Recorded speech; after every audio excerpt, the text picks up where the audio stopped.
Are you a federal worker who's retired or about to be, and you'll be receiving a FERS Social Security Supplement? Don't make this mistake that could cut your pension payments in half. I'm a former federal attorney who retired with a VERA, Voluntary Early Retirement, on January 1st of this year, and I'm passing the time by making these videos to help you navigate the process and avoid any landmines.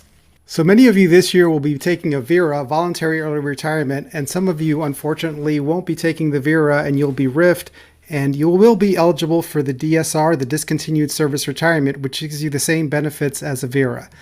Just to recap, if you're over 50 with 20 years of service, or any age with 25 years of service, you are eligible for the VERA if it's offered to you. And if it's not offered to you and then you're terminated in a RIF, you could get the Discontinued Service Retirement, which gives you the same benefits as a VERA. So normally you'd have to wait till 62 to get a full pension, and you're eligible for a reduced pension at your minimum retirement age, which is usually 57. Under a VERA or DSR, you'd be entitled to the full pension, no reduction, and you're also entitled to the FERS Social Security Supplement. You are not eligible for the FERS Social Security Supplement if you're retiring with the MRA plus 10, a deferred retirement if you have 5 years of service, or the postponed retirement if you have the MRA plus 10 and you're going to wait till 62. So what's the big mistake that I'm warning you about? Well, under a VERA or DSR, you're going to get the immediate pension, and there is no reduction for income. It's not income tested. So if you early retire, and you get another job that pays even more than what you were making at the government, you still get your pension under the VERA or DSR. There is no reduction for the amount of money you make. However, under the FERS Social Security Supplement, there is a reduction for $2 for every $2 that you make past a certain amount, you will lose $1 in your FERS Social Security Supplement. So that's the earned income limit. It's gone up this year. So this year it's $23,400. So if you retire, you're getting your full pension, you're getting your FERS Social Security Supplement. You can make an additional $23,400 of earned income, and you won't get reduced in your FERS Social Security Supplement. However, when you go over that $23,400, which is not very difficult because it's not a big amount, for every $2 you go over that, you're going to lose $1 in your FERS Social Security Supplement. And why do I mention cutting your pension? Because your FERS Social Security Supplement goes from 57 to 62, but it generally takes a couple of years for them to catch up on your earnings. So if you, towards the end of your retirement, were working and you're making far more than this amount, at age 62, when you stop getting the FERS Social Security Supplement and you start getting Social Security, and then they find out that you were making more than you were allowed to, they're going to cut your FERS pension. So I'm not saying that you shouldn't work after you leave the government, but this is just something to be aware of if you're going to receive the FERS Social Security Supplement on top of your federal pension, because the federal pension, there's no means test. But for this, you can make $23,400 and not be affected by the Social Security Supplement. But if you go over that, for every $2 you go over this $23,400, you would lose $1. And the exception to that is special provision employees like firefighters, law enforcement, air traffic controllers. Generally, they're not subject to this. And so if you're one of those employees, special rules apply to you. And I'm just going to go over this, which would apply to 95% of federal employees who are not in that category. So what kind of things are considered earned income and what kind of things aren't for the purposes of this $23,400? These are earnings. These are earnings. Wages from a job, wages from self-employment, or deferred income. So if you take another job and you're getting a W-2, yes, that's considered earned income. That would apply to this $23,400, and that would apply to that $23,400 limit. Self-employment is also considered income. So if you want to work as a consultant or just be self-employed, anything like that, if it's considered wages, that would apply to the earnings test. And if you go over $23,400, for every $2 that you go over that number, you're going to lose $1. Would also apply to deferred income. So deferred income in some jobs where you are getting commissions and things like that, you can push it out to the next year. Not in the federal government, obviously, but if you're working another job and you don't want to go over this $23,400 and you say, okay, can you push that out till next year? That still counts. So even if it's 2025 and you're going to go over that number and you say, pay me in 2026, that still counts for 2025 because you deferred it. You were entitled to it this year, so it still counts for this year. What doesn't count? The FERS supplement itself. So if you're getting $20,000 in the FERS supplement, that doesn't count towards the $23,400. The $23,400 is just earned income. It doesn't count investment income. So if you're trading stocks, if you're one of these crypto bros, you trade futures, you trade options, whatever, that's investment income. That doesn't count. If you pull out money from your TSP or your IRA, that doesn't count either. You are taxed on money you pull out of your TSP or your IRA, and it's taxed at your, when it went in there, it went in pre-tax, and when you're pulling it out, it's being taxed as if it was income, but it doesn't count as income for the purposes of this FERS Social Security Supplement. Investment income, that's on there twice. I'm human, I make mistakes. Annual leave payments. So the first year you leave, you're going to get paid out for your VSIP if you've got one, voluntary separation payment. You're going to get the annual leave payments for the unused vacation time and unused comp time.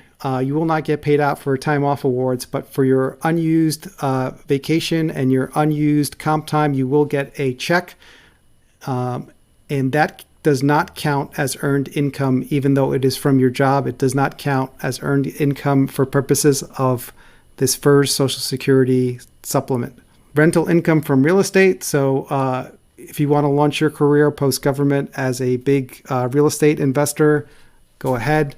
There's a lot of people who are not very smart, who make a lot of money in real estate. And now that you've left your government job and you see these people, you might say like, hey, if it's raining gravy, what am I doing standing here with a fork, and decide to become a real estate mogul? Go right ahead. None of that's going to count towards your earned income.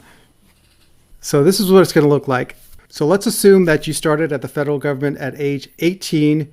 You worked 25 years, so you're entitled to a VERA or a DSR, and you are age 43. That's the youngest it could possibly be.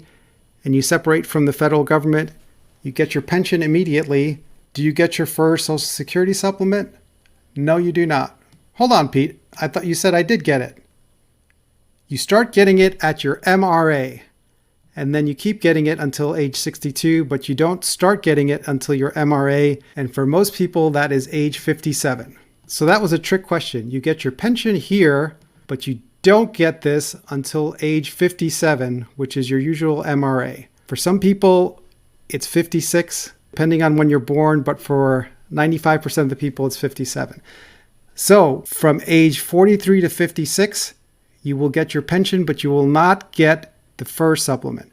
So I left at 53, I'm getting my full pension, but I don't get the FERS Social Security Supplement until age 57. From age 57 to 61, you will get the FERS Social Security Supplement, but you won't get Social Security. When you hit 62, you'll keep getting your pension. You won't get your FERS supplement, but you will get your Social Security. And then here, of course, that's a mistake. You won't get your FERS supplement, but you still get your pension and you get your Social Security. So just to go by my example, I early retired at 53 under a VERA. I get my full pension. I don't get FERS supplement until 57. At age 57, I'll keep getting my pension. I will get my FERS supplement until I get to 62.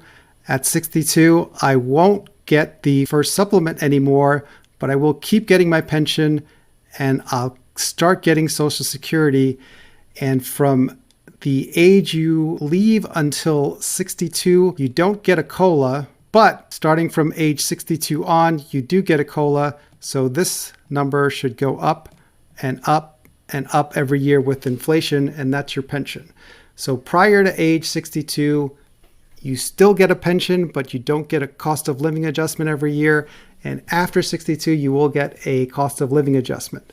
But as I said, from 57 to 61, which is when you're going to get the FERS supplement, if you pass that 23,400, for every $2 you make, you're going to lose $1. And that could trip you up, because if you start making the money and then you don't report it to OPM, when they do find out at age 62 you're not getting the FERS supplement anymore, but they still want their money back, so they're going to start cutting your pension until they get that money back. And you don't want to be surprised like that when you're in your 60s. And here's an example of this, and I'll link all the source documents and these websites in the comments so you can check them out yourself.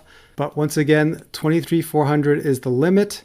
Your first 23,400, you're good. After 23,400, for every $2 that you make, they're going to take away $1 in your FERS supplement. And here's an example. You early retired and you earned $30,000 this year. 23,400 is the limit. So 30,000 minus 23,400, you're $6,600 over the limit. And if you lose if you lose $1 for every $2 you go over the limit, 6,600 divided by 2, you're going to lose a $3,300 in your FERS Social Security supplement that year. So if your supplement was $1,200 per month, they're going to reduce that by $275 per month. If you didn't let OPM know about it, and then you reach age 62, at 62, you're not getting the FERS supplement anymore, so they're going to take that reduction out of your pension. So that's a quick overview. I hope none of you run into that problem, that landmine, but I'll be putting out some more videos of things that you guys had questions about. And just a quick announcement. So I'm going to try to do a live broadcast, go live on Friday at 7, and just like and subscribe so you'll see it when we go live. And I may have a special guest. I'm still waiting to hear, but there might be 2 of us if I can work out the technology. When it comes to technology, I'm kind of a cave person, but I do what I can. So yeah, just like and subscribe, and tune in on Friday at 7 for the live stream. If you want to support the channel, there's a Buy Me a Coffee link in the description. Don't feel like you have to, though. I'm glad to do this and help you guys. You know, I have free time. I have ADHD and internet connection and a law degree, and I can find answers to things. And if it helps you guys, I'm happy to do it. So hopefully I'll see you guys Friday, and also send some positive vibes my way this Friday. My better half is getting some infusions done at a hospital for her medical condition, and this is the 3rd round for her, so hopefully things go her way. So good luck out there. I know it's a difficult time to be a federal employee. I love doing it for 22 years, and you guys do great work. And I hate seeing how you guys are being treated now. And I'm looking for a way to help. And if I can put these videos out and they help you guys with questions you have, I'm happy to do it. So stay tuned for more videos. And as I said, if you have specific questions, leave them in the comments. If there's any mistakes, please point them out so I can correct it in this video or future videos. And if any of the source materials from OPM or other websites that I post are helpful, just print them out and keep them for yourself or share them with your coworkers. It's a difficult time, so you guys should all stick together. They're coming after you and trying to turn you guys against each other. And I think that the way we win is we all stick together and help each other out. So good luck out there.